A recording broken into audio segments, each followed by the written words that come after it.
Apple has announced a new CEO. Tim Cook will step down, and John Ternus, the head of hardware engineering, will take the company's lead.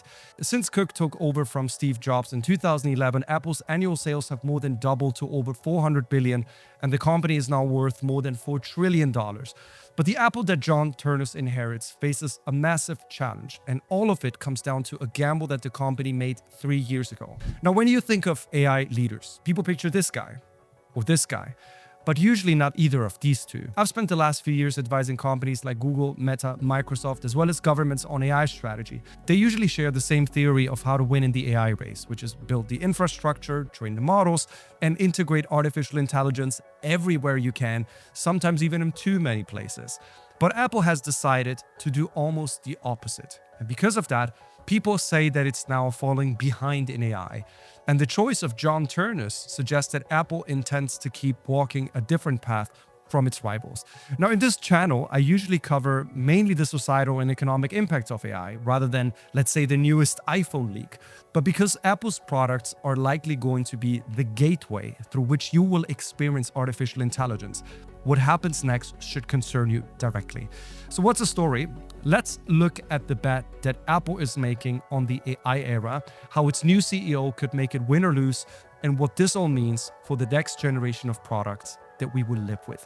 If you're new here, I'm Walter Pasquarelli. If you find this type of content interesting, consider subscribing. Why do people say that Apple is losing the AI race? Now, Apple taught the world what a phone should be, what a computer should be, and what a music player should sound like. But on the one technology that will shape the next 50 years, Apple has been somewhat confusing. Last year, its big developer conference drew headlines for how little it said about artificial intelligence. 10 months on, the press release naming John Ternus as the new CEO does not even include the word AI at all. And Apple Intelligence is probably a case in point. A feature that Apple announced with enormous promotion and fanfare 2 years ago has really kind of fallen short of pretty much all of our expectations. Siri, which was promised to be rebuilt into this actually useful AI assistant, is at best really an annoying little voice that pops up if you accidentally click on a button and it starts showing up and talking to you without actually delivering real value. For Apple, there is something quite important here because the financial costs are starting now to register. In early 2025, iPhone sales missed analyst forecasts, for which Tim Cook blamed the patchy rollout of Apple Intelligence. On the earnings calls, his exact words were these: "In markets where we had rolled out Apple Intelligence, the year-over-year performance on the iPhone 16 family was stronger than those markets where we hadn't." So put simply, AI is now moving iPhone units, and Apple has clearly not enough of it. Now, normally, this would all be pretty survivable and not really a problem, especially because Apple has really a long pattern and a history of entering markets later than its competitors, similar like it did with the smartphones. Take BlackBerry or the Nokia phones or any other smartphones. Really, Apple's strategy was let our competitors take the first step. We learn from all the failures and all the challenges they had. And then later on, we develop and launch our own products and are going to blow everyone out of their socks and we're going to dominate the market. But this time, the company promised a leap, and it did not take it. And it gets worse because while Apple has been kind of trailing, its rivals went in hard. So Microsoft and Google have really built AI features deep into pretty much their entire operating systems. And when Apple did try with Apple Intelligence or Siri, but also with AI-written notification summaries, the results were generally pretty substandard. And in fact, it even drew some mockery. But the oddest part of the story is not really how far Apple seems to have fallen behind its competitors, but it's really how little Apple is spending to catch up, which is where the picture actually starts to look rather different from what most people are currently assuming. To understand the bet that Apple is making in the AI era, you need to look at these two numbers. So on the one hand, we have Google, Meta, Microsoft, and Amazon, who together plan to spend more than $380 billion this year. This money would go primarily into the backbone of artificial intelligence, so the data centers, the chips, the power. By contrast, Apple's figure is just under $13 billion. So the obvious story here would kind of write itself, right? Apple is losing. A hardware executive has just been promoted at this company that is falling behind in software, and he takes charge at exactly the moment where all of its competitors are betting that software is actually the future. That obvious story might not necessarily be correct, and to see why, it helps to look at what $400 billion on AI has actually bought. Microsoft, for example, caught some criticism for pushing some of its AI features into pretty much every pocket and corner of Windows 11. Some users are getting so annoyed by that they're starting to call it micro slop and have now forced the company to quietly roll back some of these features. The second point is that more broadly, there is a growing number of critics who are arguing that AI spending at this scale is inflating a bubble. And the reason that matters is this. If this is a bubble and more people are now starting to believe that it is, Apple would be one of the few major AI firms that would not get hit as heavily when it actually pops. Which raises a different question. What if Apple's small budget is actually not a sign that the company is falling behind, but a sign that it's playing a completely different game? What is Apple's actual AI strategy? Now, Apple has not told the world explicitly what its AI plan is, but if you look carefully at where the company is putting its money, the plan is sitting there in full view. On the surface, Apple has really shifted only a handful of modest and, let's say, not very good AI tools across all of its devices. For anything bigger, it has outsourced the work. So last year, the method was dropping ChatGPT into features that Apple had not built itself. In January, the company signed a deal to use Google's Gemini model in its future foundation models, reportedly worth $1 billion a year. Think about what that actually means. Apple, the company that was famous for owning every inch of its stack, is now paying its biggest rivals to do the AI work it cannot do on its own. That could prove to be a pretty shrewd gambit. Let your competitors burn through billions of investment in compute infrastructure when maybe there's a bubble. You instead would focus on the thing that you're good at, creating hardware that people will ultimately end up using anyway for accessing AI tools. That is exactly why Apple picked him. Ternus joined Apple's product design team in 2001 and rose to actually lead hardware engineering in 2021. So he has been a hardware man from start to finish. He has spent his whole career building physical things, so not writing any code or training models. But that still leaves the one question open that will ultimately define Ternus' legacy, which is, in practice, what products will Apple ultimately build? Entirely new product categories that maybe were not entirely popular at the time, where how Apple has historically won. The issue is that each one was invented under Steve Jobs, but none of them were invented under Tim Cook. Under Cook, Apple's wins and really Apple's rise and expansion has really come from, let's say, the more unglamorous side of the business. Think of the vast supply chain that is built in China, the refinement of existing lines, the services revenue. Great products that had really incremental improvements, but not entirely new category.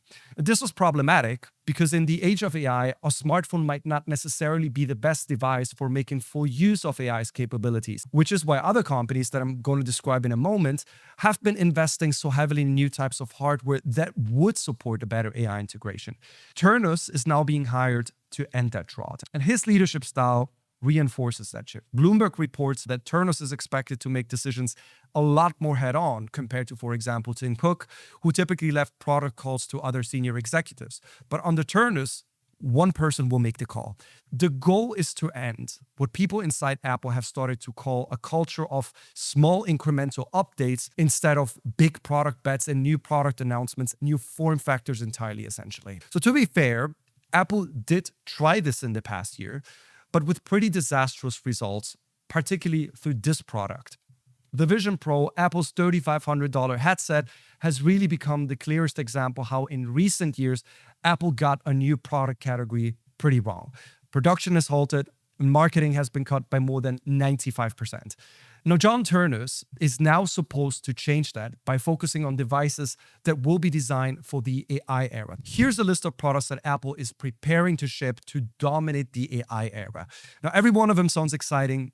Every one of them depends on something that Apple has not yet delivered. So the first one is the foldable iPhone, which is expected to come out in September. However, it is not an answer to the question of what will come after the iPhone. So that's not the product that will dominate the future. Next up are AI wearables. And Apple has reportedly been working on some AI smart glasses that are codenamed N50, which are essentially described as a premium device running Siri and computer vision. But again, how good is Siri actually? Alongside the glasses will come a next generation of AirPods, which will essentially have integrated camera sensors and through computer vision provide you maybe with some more recommendations on where you actually are, which direction you need to go, etc., etc. And finally, further out is possibly the newest category, which in my opinion might have the biggest potential of all. And that's, of course, robots or physical AI. The problem is that John Ternus will not have these new categories entirely to himself. So the first example is OpenAI, which announced already a few years ago that they're now working on some hardware devices. The newest leak should be one called Gumdrop, which is essentially a smart pen with natural language processing that will be able to talk to. I'm not sure how useful that is, but that's at least for now all the details that we have. Meta as well has been pouring real and large amounts of money into smart glasses, particularly augmented reality, and it has already sold millions of units. So we're talking about a product that is actually already sitting on people's faces.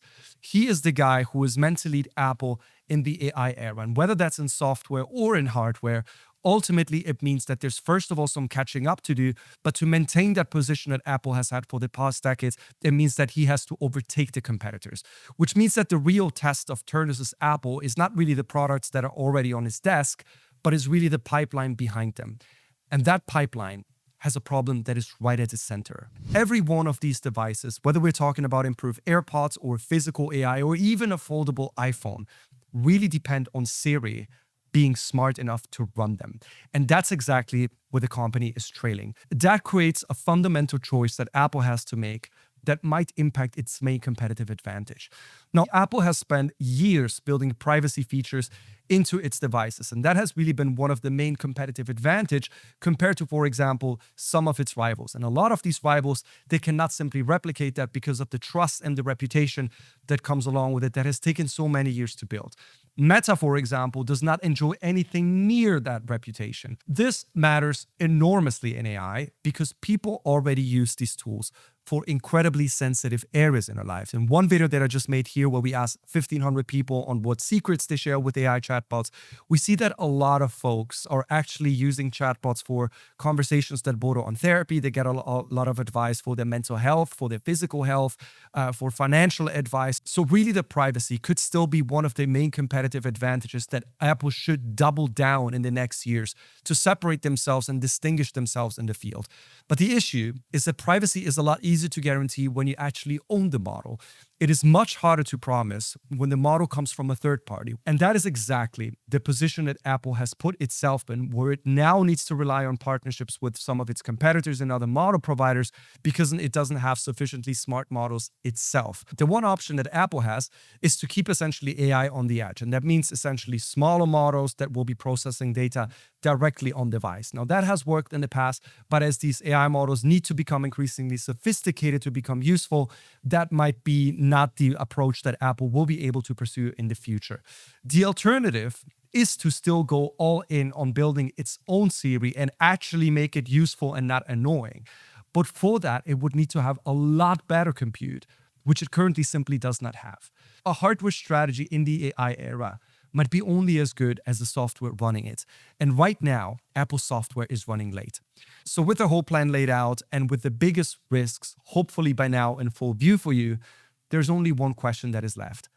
Is this gamble actually going to pay off? If Apple is right, their investment restraint on everything related to compute and data centers could look a lot like discipline. And that opens up a lot of wiggle room for the company. So the company has at the moment a $300 billion cash pile, which by the way is for context just as large as the economies of Denmark or Malaysia, that they could actually use for investing heavily in research and development, potentially even having some failures.